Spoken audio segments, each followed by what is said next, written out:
Hàng ơi 그르니 소나이 소나이도 Hàng ơi 그르니 소나이 đã mười năm khâu nâng cơ sẽ khang người vì khang ghê sẽ đã ngốc là ra bàn khâu xa nơi hạt mãi tôi cô là mơ máu hạt ra bàn Hàng ơi gửi số này đi thôi Hàng ơi gửi số này đã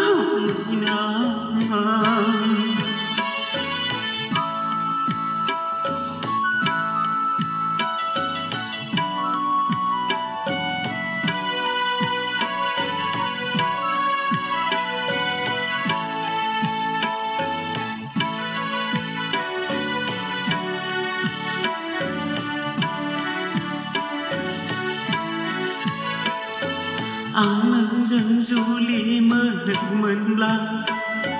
Đi hông đi cùng giờ không hẹn bố ra hờ cầu mân Hẹn cho đỡ ra hờ cầu mân Kháng khai ra quấy ra hờ cầu mân Gơ giang bơ thơ đau là xì ra vây là xì cả bộ nà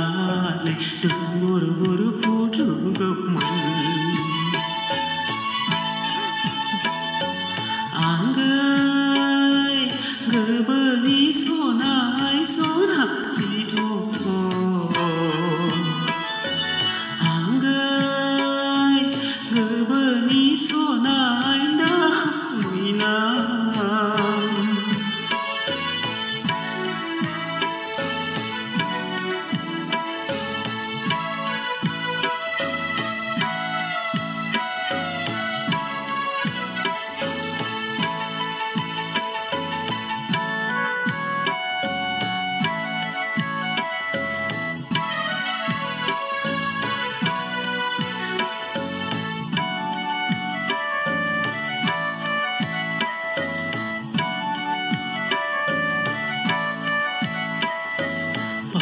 xa nơi bla bờ khổ đổ nghề lệ mau nơi xứ cá khơi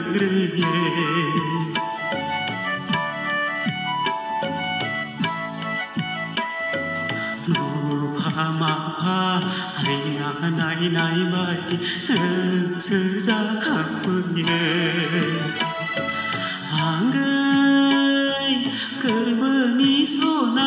số này đi thôi Hàng ơi gửi số này đã mười năm khâu nâng gơ sẽ khang người vì khang ghê dễ ra ngũ ra bài đừng khâu xa này bài thuộc khô là mơ máu hạt ra bài Hàng ơi